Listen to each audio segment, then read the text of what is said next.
Ce décalage du désir, c'est que l'un des deux est le portier de décider oui ou non, on a une sexualité ensemble. Et c'est pas sympa d'être le portier. C'est pas sympa non plus d'être celui qui doit frapper à la porte C'est clair. sans savoir ce qu'il y a derrière la porte. Donc il faut que les deux apprennent un petit peu à manifester où ils en sont dans leur envie. Il y a cette importance de savoir utiliser cette porte parce qu'elle est importante. Il ne s'agit pas non plus d'avoir une porte toujours ouverte. Ça voudrait dire qu'on n'est pas à l'écoute de ses propres envies, ses propres désirs.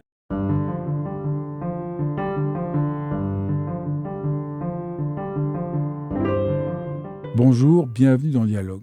Un des fils directeurs du travail que je vous propose, c'est d'essayer de nous déculpabiliser de tas de pressions et d'injonctions qui, souvent même sans nous en rendre compte, nous bouffent la vie.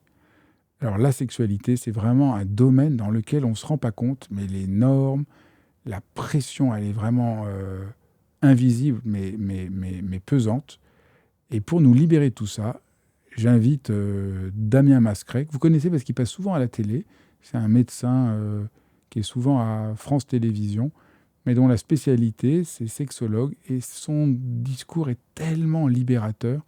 Vous allez voir, c'est passionnant. Bonjour Damien. Bonjour Fabrice. Alors, je suis vraiment très heureux de te recevoir parce que c'est un livre très déculpabilisant pour comprendre un peu où on en est dans sa sexualité, dans ce qui peut bloquer. Et ton analyse est un peu surprenante. Mais peut-être avant qu'on entre dans le vif du sujet, peut-être si tu veux bien te présenter.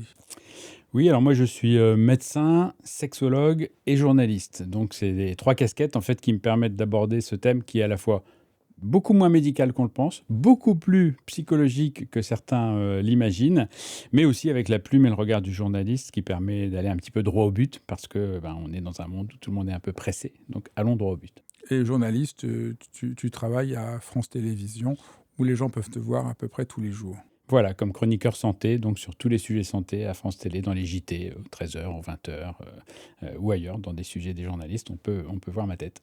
Alors sur la sexualité, on va voir plein de choses complètement surprenantes. Mais je crois que la clé de ton livre, la clé de ce qui souvent pose problème et qui est rarement dit dans un couple, la question sexuelle, j'ai l'impression que c'est la différence que tu nommes entre le désir sexuel spontané et le désir sexuel réactionnel. Et ces distinctions n'étant pas faites, souvent dans un couple on ne s'entend pas très bien, il y a quelque chose qui bloque et c'est juste parce qu'on n'a pas bien fait la distinction entre les deux. Est-ce que j'ai bien compris ? C'est exactement ça, et c'est vrai que c'est depuis une vingtaine d'années que les sexologues ont commencé à comprendre qu'effectivement, dans un couple, un peu inévitablement, il y en a un des deux qui va se retrouver à recharger sa batterie du désir à une vitesse différente de l'autre. Et finalement, celui qui a rechargé sa batterie du désir le plus rapidement, eh bien, se trouve dans une situation de désir sexuel spontané. Il a envie de sexe, et éventuellement, on en reparlera, mais d'un rapport avec une autre personne, alors que l'autre eh bien, n'était pas encore à cette phase où il éprouvait, il ressentait ce désir de sexualité. Et donc ce décalage entre le désir sexuel spontané et le désir sexuel réactionnel qui apparaîtra peut-être ou peut-être pas en réponse à la demande de l'autre, eh bien, explique bien des incompréhensions dans le couple, parfois que l'un des deux fasse pression, que l'autre se trouve en position de résister, bref, une position qui n'est ni confortable pour l'un ou pour l'autre. Parce que donc, précisons, donc naturellement dans un couple, il y a un moment, il y en a un qui a envie, et l'autre, il faut qu'il réponde à l'envie de l'autre, et donc son désir n'est pas immédiat, et donc il faut prendre en compte que voilà, c'est un peu un coup de peau que les deux désirs des deux soient immédiats au même moment.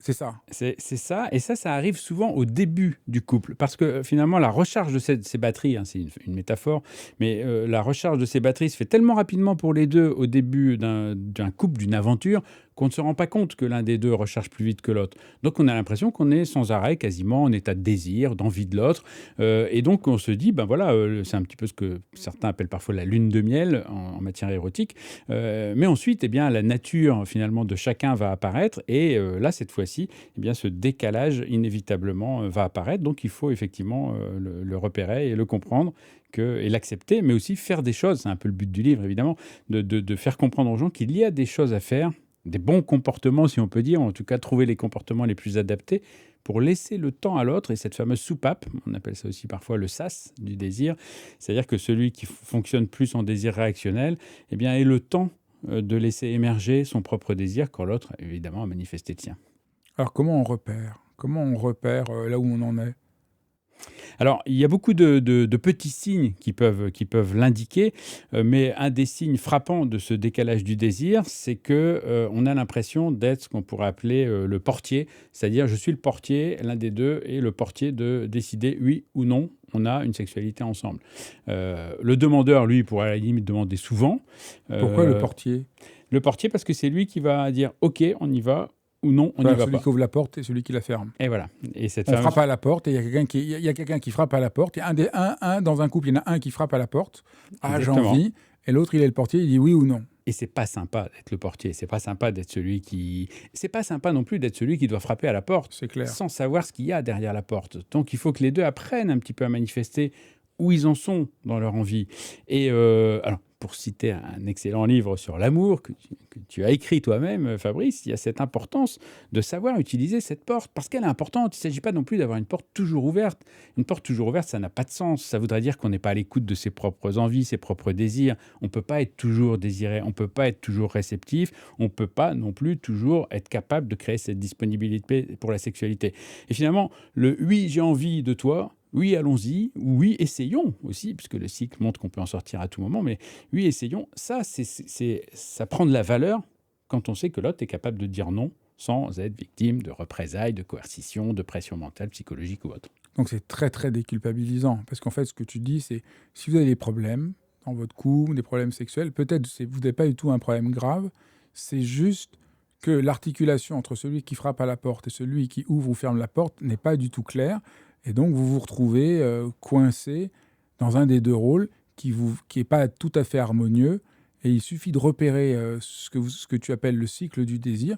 Et là, d'un seul coup, on respire et on voit que c'est beaucoup plus simple. Oui, parce que non seulement il y a ce que je disais à l'instant sur le fait qu'au début du couple, on a l'impression que il suffit de frapper, l'autre ouvre la porte, est content, souriant et content de vous accueillir. Ça, c'est temporel dans la naissance du couple. Mais ensuite, on peut s'être trouvé souvent, par exemple, être en position de celui qui frappe à la porte et n'avoir jamais connu la position de celui qui doit ouvrir ou pas ouvrir ou entrouvrir pour voir ce qui se passe. Donc, quand on a eu peut-être la malchance, le manque d'expérience, ou en tout cas qu'on n'a pas encore eu la réflexion, la conceptualisation de l'autre a besoin aussi d'être dans un état désirant, de créer cet état, on ne se rend pas compte que c'est aussi simple que ça de se mettre dans la peau de l'autre. Parce que du coup, des fois, quelqu'un ferme la porte ou veut pas l'ouvrir. Et en fait, c'est pas du tout qu'il nous dit non.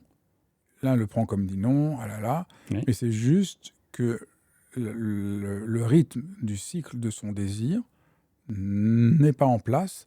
Et donc, il peut pas répondre. Et c'est pas du tout qu'il nous aime pas ou qu'il ne veut pas ou qu'il a un blocage sexuel ou non. C'est juste qu'il n'est pas à l'écoute du cycle de son désir.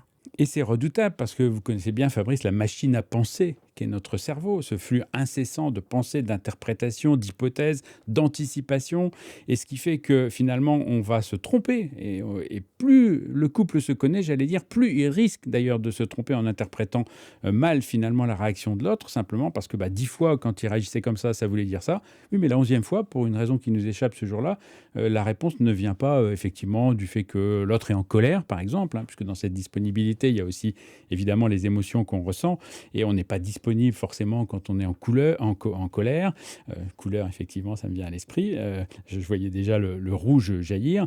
Mais à l'inverse, on peut avoir certaines personnes qui vont être d'autant plus dans un état d'excitation et de réceptivité après la colère, par exemple, après l'orage, cette fameuse réconciliation sur l'oreiller. Et là aussi, pour l'un ou pour l'autre, ça peut être une façon de dire moi, la porte là est grande ouverte. Mais l'autre, au contraire, la porte est solidement fermée parce que moi, dans l'émotion, dans la colère, et quand on n'a pas résolu nos difficultés sur un autre plan, il n'est pas question, effectivement, de m'ouvrir à la sexualité. Revenons peut-être sur comment bien repérer ça. Comment on peut repérer ce problème-là dans notre couple? Alors, un des moyens de repérer, effectivement, qu'il y a ce décalage des désirs ou des interprétations qui est en train de se mettre en place, c'est aussi de se rendre compte finalement qu'on se prive de choses qui nous sont agréables. Et typiquement dans le couple, l'un des deux manifeste son envie, alors comme disent souvent les femmes que j'ai en consultation, je le vois venir avec ses gros sabots, hein, comme on dit en Picardie. Mais j'ai pas envie. J'ai peut-être envie d'un câlin, de gestes d'affection, mais j'ai pas envie de plus. En tout cas, je suis pas dans une disponibilité érotique et sexuelle. Eh bien, je vais me priver de ça parce que je sais que si je mets le doigt dans l'engrenage ou que j'envoie un signal de oui, je suis d'accord pour un câlin, pour qu'on se prenne dans les bras, pour qu'on s'embrasse, pour qu'on soit gentil l'un avec l'autre.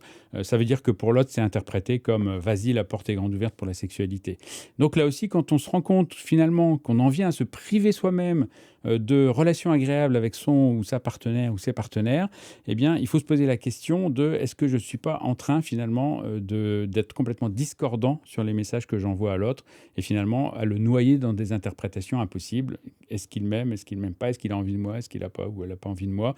Tout devient complètement flou parce qu'on utilise finalement un moyen de communication. Je ne veux pas d'un geste affectueux alors qu'en fait, on en veut un.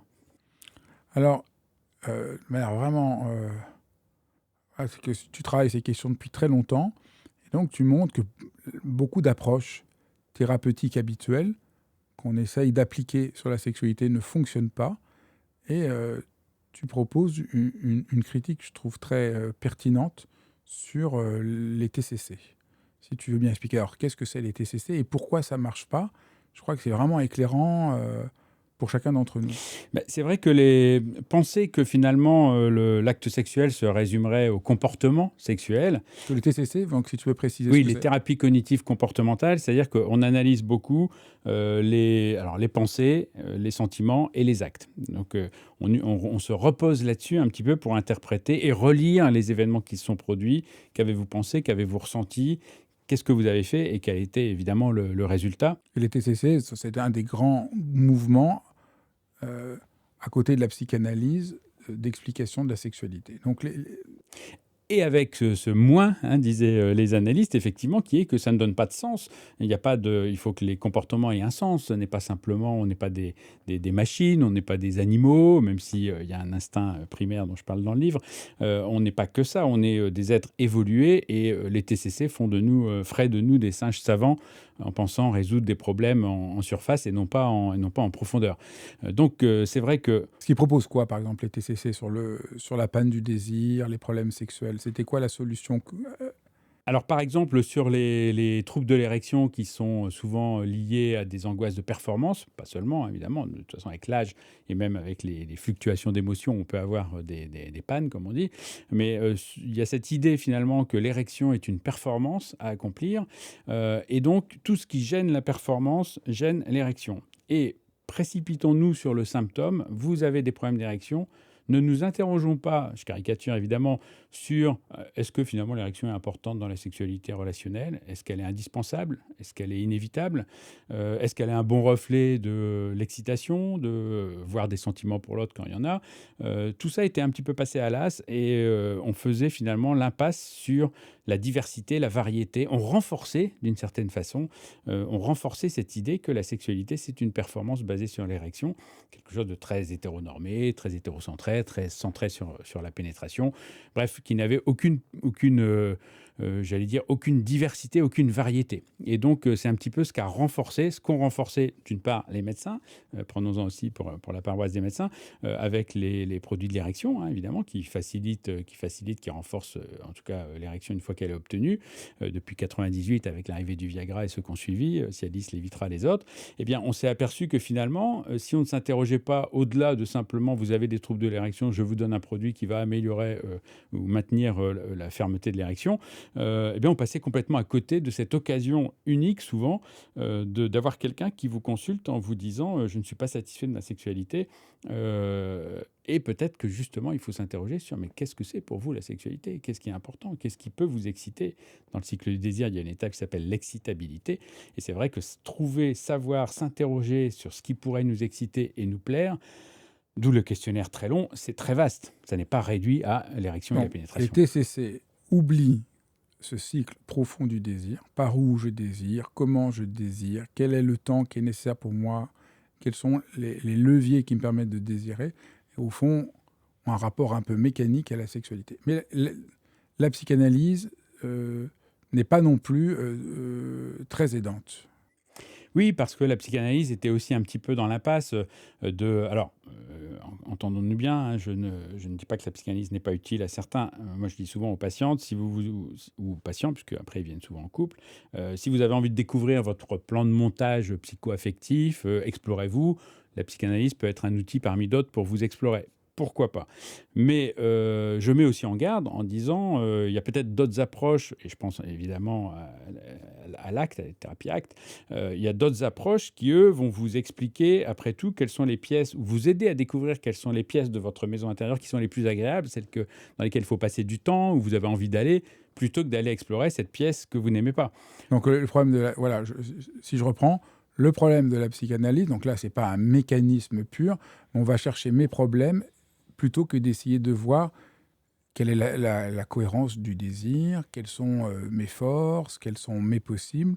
Donc, ça ne fait pas vraiment avancer par rapport à ce blocage, ou alors en tout cas, Oui. pas dans un temps, disons, raisonnable. Et typiquement, on a ça, par exemple, alors quand on commence à explorer effectivement avec les patientes et les patients leurs univers érotiques, hein, puisque c'est ce qu'on fait effectivement avec tous ces sexotests, eh bien, quand on explore les univers érotiques, on essaie de retrouver, et je prends un exemple avec le BDSM par exemple, hein, qui attire beaucoup de gens, soit au Tu veux niveau... préciser ce que c'est? Oui, alors bondage, domination, soumission, sadomasochisme, voilà, ce sont toutes ces pratiques un petit peu... Alors, la définition paraît claire, mais elle n'est pas tant, puisque les frontières sont floues.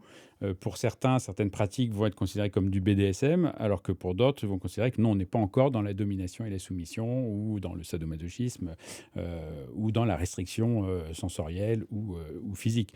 Donc tout ce vaste ensemble, en tout cas, de pratiques, parfois se bâtit sur...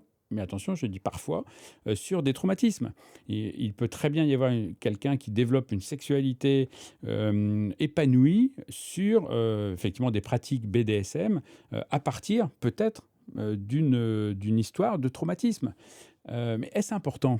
En soi, ça n'est pas important parce que ce qui est important, c'est où vous sentez-vous bien dans votre sexualité. Si vous êtes bien dans votre sexualité, évidemment, dans le consentement, dans le respect de l'autre, ou en tout cas dans l'irrespect consenti, puisqu'on peut jouer aussi sur l'humiliation ou des choses comme ça. À partir du moment où vous êtes bien dans votre sexualité, on s'en fiche un peu de savoir si ça s'est bâti sur un traumatisme, si ça a été un moyen de le surmonter, ou si ça s'est bâti sur aucun traumatisme d'ailleurs. On s'est aperçu maintenant, grâce aux études en sexologie, que finalement la santé mentale n'avait rien à voir avec les pratiques sexuelles, et après avoir longtemps pensé que ce qu'on a appelé d'ailleurs très longtemps les perversions sexuelles étaient le signe et le reflet finalement soit d'une moralité douteuse, soit d'une psychologie défaillante, soit d'une fracture, d'une blessure, d'un traumatisme, eh bien en réalité ça n'est pas le cas, c'est simplement la diversité des pratiques, en tout cas pour ceux qui acceptent de s'ouvrir et de les explorer. Donc le passé Faut que ce soit prend clair, beaucoup moins d'importance. quand tu parles de perversion, c'est ce qu'on a nommé moralement perversion. Tu ne parles pas des vraies perversions où on fait du mal aux autres. Hein. Voilà. Je veux juste préciser ça. Oui, on est vraiment dans le consentement au sens de je ne fais pas... D'abord, ce qui est en général interdit par la loi. Hein, la loi peut le définir. Pas toujours, hein, on a vu que la loi avait varié au fil de l'histoire. Heureusement, d'ailleurs, elle a plutôt progressé. Mais en tout cas, il y a certaines pratiques, effectivement, à partir du moment où quelqu'un n'est pas en état de consentir, ce qu'il a une définition légale, à partir du moment où quelqu'un n'est pas en état de consentir, à partir du moment où on ne prend pas en compte l'autre, voilà, où l'autre devient un objet complètement sans aucune humanité, eh bien évidemment que là, on pourrait en tout cas, dans notre moment historique, considérer qu'on est là vraiment dans la perversion. Donc ça, c'est important donc, de redéfinir la perversion par rapport à la loi et pas par rapport à certains concepts moraux.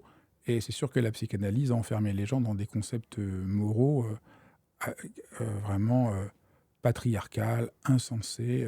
C'est toujours bien de le rappeler. Et pas que la psychanalyse, les médecins l'ont fait, les sexologues le font encore parfois. Hein. C'est vraiment en principe le premier travail du thérapeute d'apprendre à prendre de la distance avec ses propres valeurs, ses propres conceptions, ses propres normes.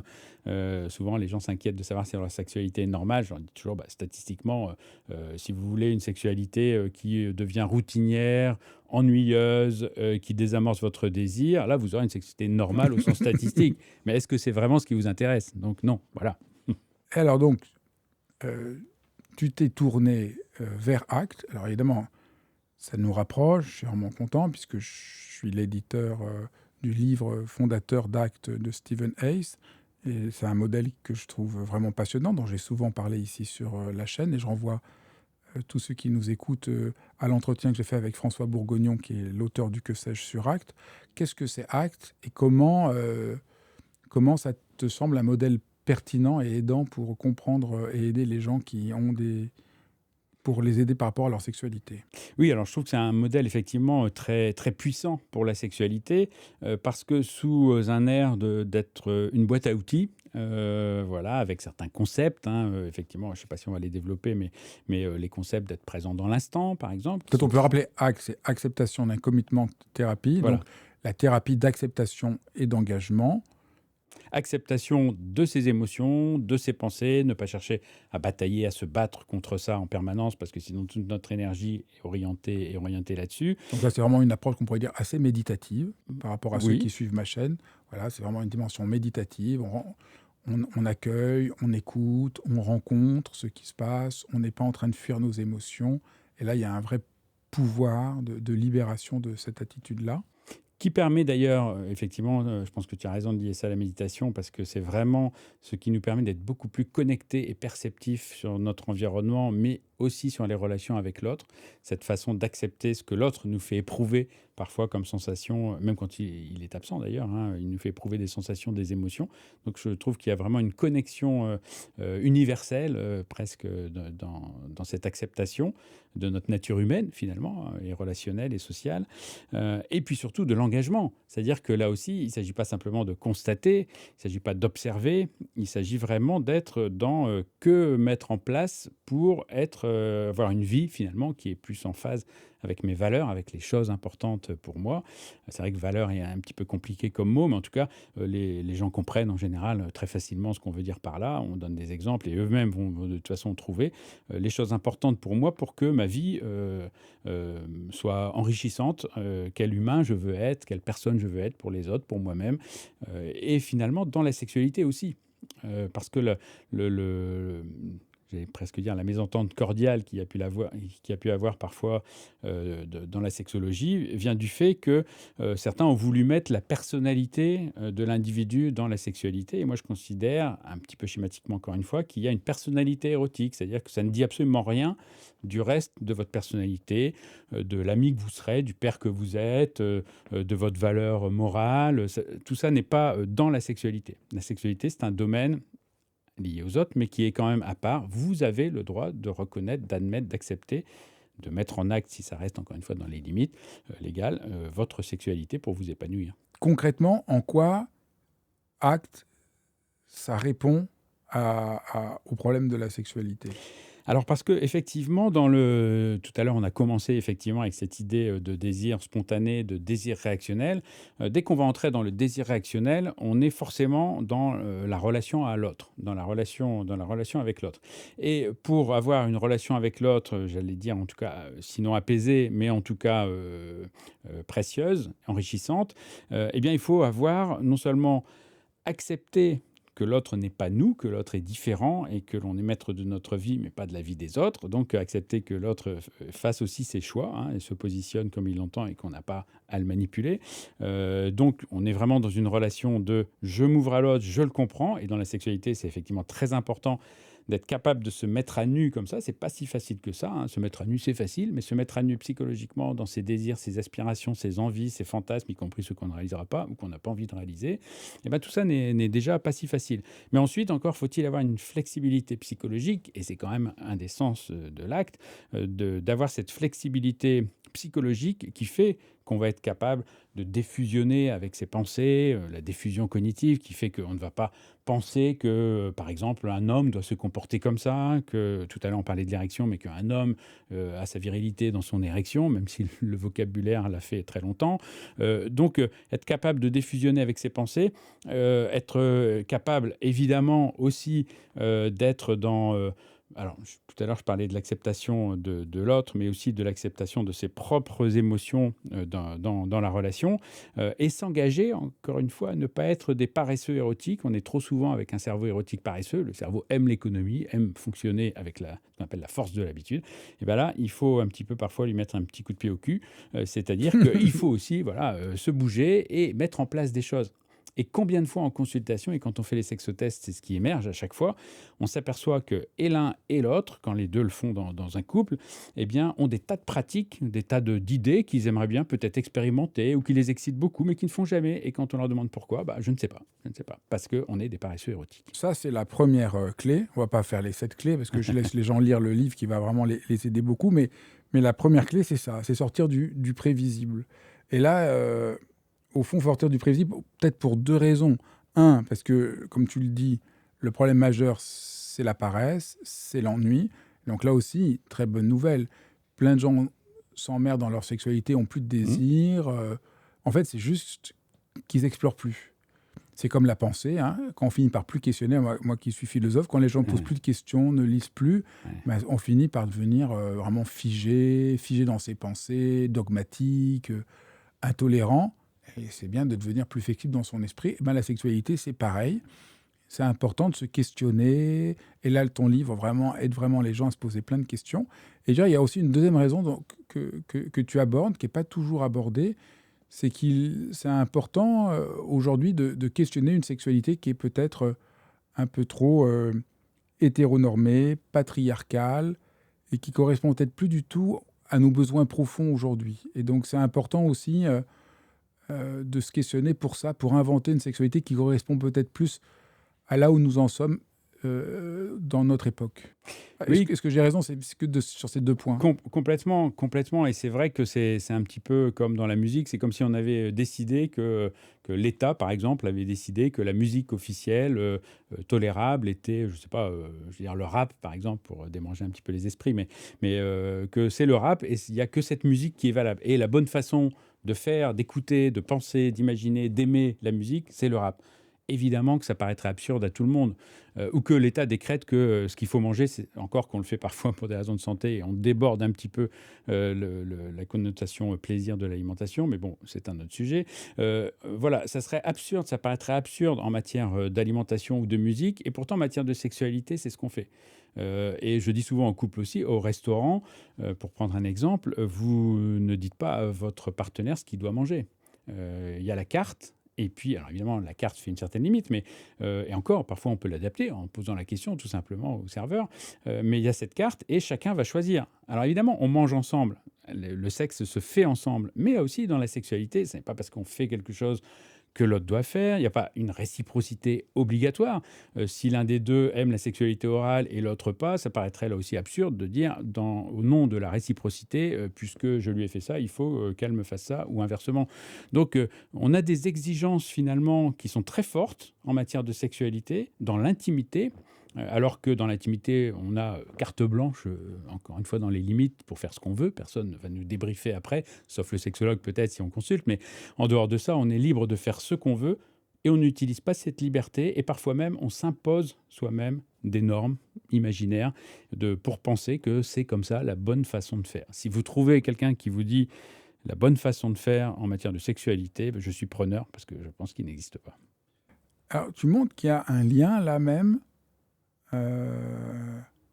avec la dopamine. C'est-à-dire que tu montres que le fait que c'est pas juste accessoire, cette capacité de se renouveler, de sortir de la routine, mais qu'il y a presque une logique de notre cerveau.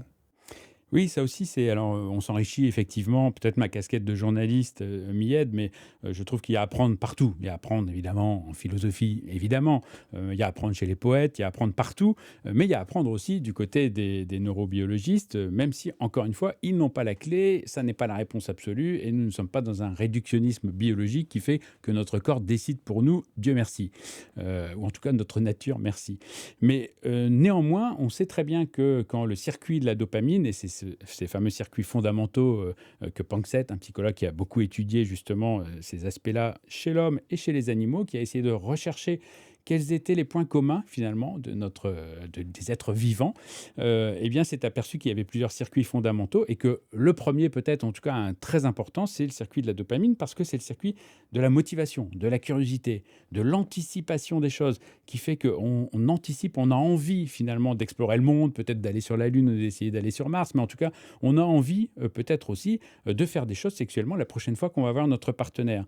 Et quand ce circuit est désamorcé, y compris pour d'autres raisons parfois, hein, d'où dans le cycle du désir beaucoup de questions aussi là-dessus. Ça peut être par la maladie, ça peut être par des doutes, ça peut être par des tas de raisons qui font que on est démotivé. Dans la dépression, par exemple. On a souvent ça aussi dans la dépression. Le circuit de la dopamine est complètement appauvri. On n'a plus envie de rien, on n'est plus motivé. Et tous les autres circuits, le circuit du plaisir, le circuit du jeu, par exemple, qui peuvent aussi être très importants pour certains dans la sexualité, eh ben, n'ont plus suffisamment de carburant pour s'activer. Donc, il est fondamental, effectivement, d'entretenir ce circuit de la dopamine. Et c'est pour ça, pour boucler sur la question pratique, c'est pour ça que parfois, pour celles et ceux qui n'ont plus envie du tout de sexualité, on peut passer par des périodes de non-envie, évidemment, hein, tout est possible. Mais en tout cas, ceux qui s'en inquiètent ou qui en souffrent, eh bien, on commence souvent par s'interroger sur les choses qui vous plaisent, les choses que vous aimez faire ou que vous aimiez faire. Moi qui travaille beaucoup avec des personnes qui sont malades du cancer, hein, des femmes qui ont des cancers du sein, eh bien, qu'elles renouent aussi avec les plaisirs simples du corps, que ce soit un massage, aller dans l'eau, danser. Combien de personnes me disent, 9 fois sur 10, oui, j'adore danser, mais je ne danse plus. Pourquoi ne pas danser? Enfin, on peut être tout seul, on peut être à deux, on peut le faire. Réactiver le corps, réactiver les sensations. Ce corps qui a été médicalisé, le réérotiser. Mais en tout cas, de façon générale, on va dire, renouer avec le plaisir de vivre, d'exister, d'être, et le tissu de base pour bâtir une sexualité qui est plus épanouissante. Alors, pour justement nous aider, tu proposes des tests dans le livre. Pour aider pour que ça ne reste pas juste intellectuel, tu proposes des tests pour essayer de se connaître. Au fond, on se connaît mal érotiquement. Là, on essaie de se connaître un peu psychologiquement, encore on ne se connaît pas très bien. Mais c'est important d'essayer d'explorer ce continent de notre manière, à nous, personnelle, d'entrer dans le cycle du désir. Et voilà quelque chose qui n'est pas très bien exploré. Parce que voilà, ça a été un peu phagocyté par la morale, ça a été un peu normé. Donc, ton livre nous invite à partir à l'aventure de manière détendue, ludique, décomplexée. Et ça fait un bien fou. Merci. L'aventure, c'est ça, effectivement, c'est vraiment le mot. Je trouve qu'on a un peu oublié, hein, chemin faisant, en s'interrogeant beaucoup sur la sexualité. Alors, je parle de nous, les sexologues. Hein. On a beaucoup oublié, finalement, à quel point c'était une activité ludique, plaisante, anodine, qui ne devrait pas avoir d'enjeu, alors qu'on y met souvent beaucoup d'enjeux. Et finalement, de dire, attendez, vous avez peut-être exploré la partie, on parlait des relations, la partie amoureuse de votre relation, vous avez exploré peut-être la partie socioculturelle qui vous a construit, vous avez exploré...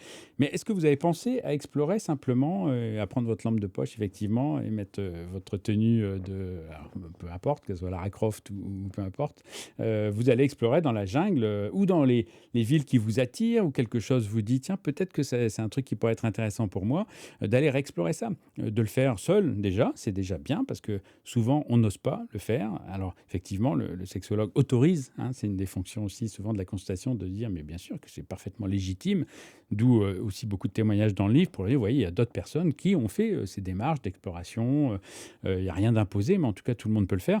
Donc, prenez un petit peu votre lampe d'explorateur et allez explorer votre sexualité, même mentalement, hein, même comme un bon vin qu'on goûterait d'abord dans sa bouche pour essayer d'en définir qu'est-ce qui nous plaît dans ce vin ou ne nous plaît pas d'ailleurs, on peut essayer sans que ça nous plaise. Eh bien, faites un petit peu pareil avec la sexualité, parce que vous vous rendrez compte à quel point vous êtes tombé dans le piège de votre cerveau paresseux et la monotonie. Et finalement, effectivement, quand je demande le script, comme on dit, le scénario, si des acteurs devaient rejouer votre dernier acte sexuel, et si je demandais aux mêmes acteurs de jouer l'avant-dernier et l'avant-avant-dernier, eh bien, ça serait très proche, très similaire. Et effectivement, quand on disait « mettez du nouveau », parfois, c'est pas compliqué, hein, c'est simplement dans telle position, l'autre personne devine ce qui va se passer après. Et vous avez l'intention de le faire, faites autre chose. Mettez vos mains à un autre endroit, enlevez-les, enfin arrêtez quelque chose que vous étiez en train de faire. Surprenez le cerveau de votre partenaire, son cerveau érotique va se réveiller. Et tiens, ça se passe pas comme d'habitude. Et c'est pas des choses compliquées, encore une fois, même si dans le livre, effectivement, j'explore des choses, on parlait tout à l'heure du BDSM, ou de la sexualité en plein air, des choses qui peuvent paraître déjà un petit peu d'un niveau un petit peu plus complexe. Mais en réalité, le simple fait de casser l'enchaînement, le script habituel du rapport sexuel, eh ben, réveille, effectivement, on redevient des explorateurs, même avec quelqu'un avec qui on est depuis 20 ans, 30 ans ou 40 ans.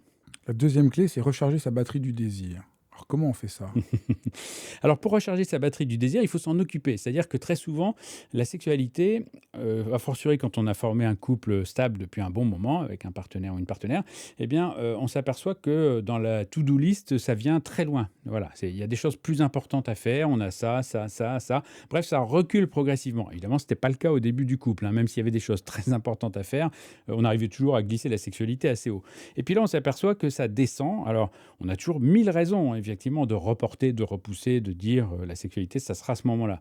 Mais là où ça devient dangereux, c'est que finalement, on ferme les boîtes, on ferme la boîte finalement érotique et sexuelle. Et au cours de la journée, il y a une publicité que j'aime bien, effectivement, où des femmes regardent un livreur torse nu, un beau gosse, évidemment, mais il y en a un autre aussi où on voit le réparateur du toit, torse nu, voilà, qui ne se rend pas compte du pouvoir érotique qu'il dégage. Oui, parce que quelqu'un le regarde. Et très souvent, là aussi, si on voit, on repère ou même on perçoit, hein, encore une fois, acceptation de ses pensées, ses émotions, des choses érotiques, on les chasse en se disant c'est pas le moment. Eh bien moi je dis si, c'est le moment, arrêtez-vous, prenez quelques secondes, quelques minutes et jouez un petit peu avec cette idée qui est née dans votre cerveau, érotique, excitante. Partagez-la éventuellement avec votre partenaire, envoyez-lui un SMS, pourquoi pas, hein, ce qu'on fait au début et ce qu'on fait plus après, sauf pour rappeler à l'autre qu'il ne faut pas oublier le pain ou de fermer la porte ou d'aller chercher la voiture au garage. Non, envoyez aussi la pensée que vous avez eue. C'est simplement partager cet état que vous avez ressenti et remontrer à l'autre à quel point la relation avec lui peut être érotique. Et au lieu finalement de confiner, d'enfermer dans une petite boîte du samedi soir la sexualité, ou quand on n'est pas, ou quand on est en pleine forme, quand on n'est pas fatigué, etc. Bref, encore une fois, plein de raisons qui sont des faux semblants. Eh bien, la sexualité va réapparaître et les braises vont cette fois-ci un petit peu se raviver parce qu'on souffle dessus. Alors, la troisième clé, c'est d'être disponible. Et être disponible, ça s'apprend. Là aussi, c'est un peu surprenant parce que on a un peu l'illusion, bon, je suis disponible ou je suis pas disponible. Mais en fait, c'est plus complexe que ça. Et déjà, au fond, il y avait un questionnaire pour essayer de repérer, puisque la disponibilité, c'est temporel, c'est émotionnel, c'est au niveau de la pensée, c'est tout un ensemble de choses. C'est vrai que la disponibilité, en particulier, hein, encore une fois, pour celui qui ouvre la porte à l'autre, puisque celui qui est déjà en désir, il ne se rend pas compte qu'il s'est mis il avait réuni et coché un petit peu ses cases. Mais effectivement, la disponibilité est d'abord physique, effectivement, hein. Je disais à l'instant qu'il fallait parfois de l'énergie pour la sexualité. Mais là aussi, attention, ça ne veut pas dire qu'il faut être en super forme. Sinon, il n'y aurait que des jeunes qui ne travaillent pas, qui seraient en super forme et qui auraient de la sexualité satisfaisante. Or, c'est loin d'être le cas. C'est savoir finalement utiliser l'énergie qu'on va consacrer à la sexualité. Même quand on est malade, quand on est fatigué, on peut avoir, je ne sais pas, peut-être 5% encore de batterie. J'aime bien visualiser les choses.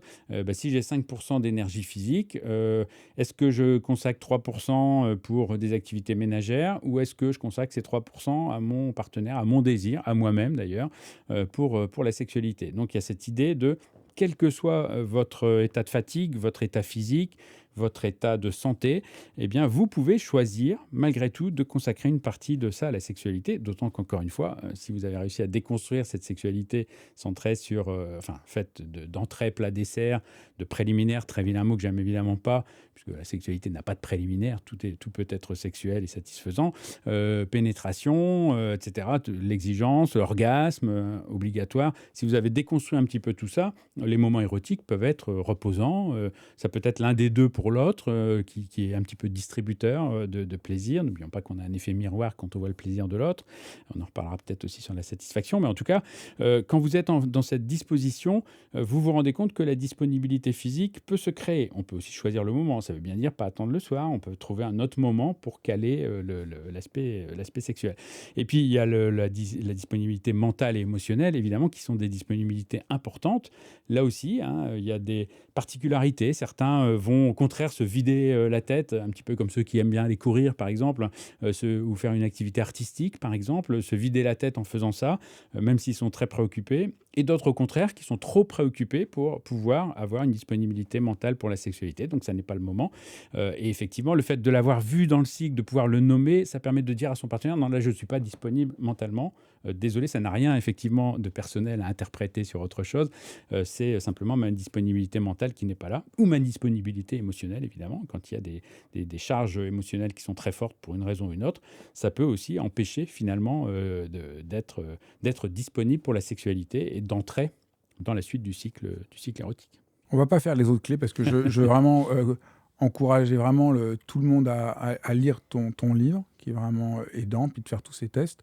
Mais est-ce qu'il y a peut-être quelque chose qui te semble essentiel à rajouter Oui, alors, à rajouter, j'ai envie de rajouter plein de choses, mais en tout cas, il y a quelque chose qui me paraît fondamental, c'est vous êtes le seul ou la seule à savoir ce qui vous convient sur le plan érotique et sexuel.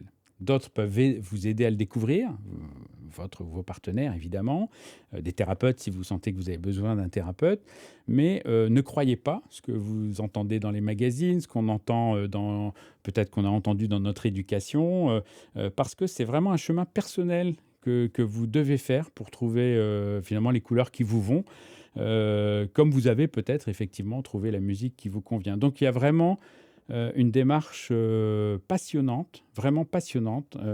Moi, beaucoup de patientes, effectivement, m'ont dit, et c'est pour ça que j'ai fait le livre, m'ont dit, mais c'est dommage d'avoir dû être malade pour découvrir cet aspect des choses, parce que la sexualité, le sexe, c'est une source de vitalité énorme, et donc, et surtout une source d'équilibre. Donc, accepter sa nature sexuelle, nature, bien sûr, enrichie de notre cerveau érotique supérieur. Tu as raison, on ne va pas faire toutes les clés. La naissance de l'érotisme et comment on peut rendre érotique des choses qui sont complètement anodines. Bref, tout ça est assez fascinant à partir du moment où on a accepté cette idée de « je vais m'occuper de moi, de la sexualité et de mon couple éventuellement ». Merci infiniment. Merci pour votre accueil. Merci beaucoup d'avoir suivi cet épisode. Surtout, n'hésitez pas, si vous êtes sur YouTube, à vous abonner pour recevoir la notification sur les prochains épisodes. Et si vous êtes en podcast, c'est vraiment bien si vous mettez 5 étoiles sur Spotify ou sur Apple Podcasts. Ça aide beaucoup, ça permet vraiment de mieux répertorier le podcast et de permettre à plein de gens de le découvrir. N'hésitez pas à me faire part de vos commentaires, de vos suggestions. D'ici là, je vous embrasse et je vous dis à dimanche prochain.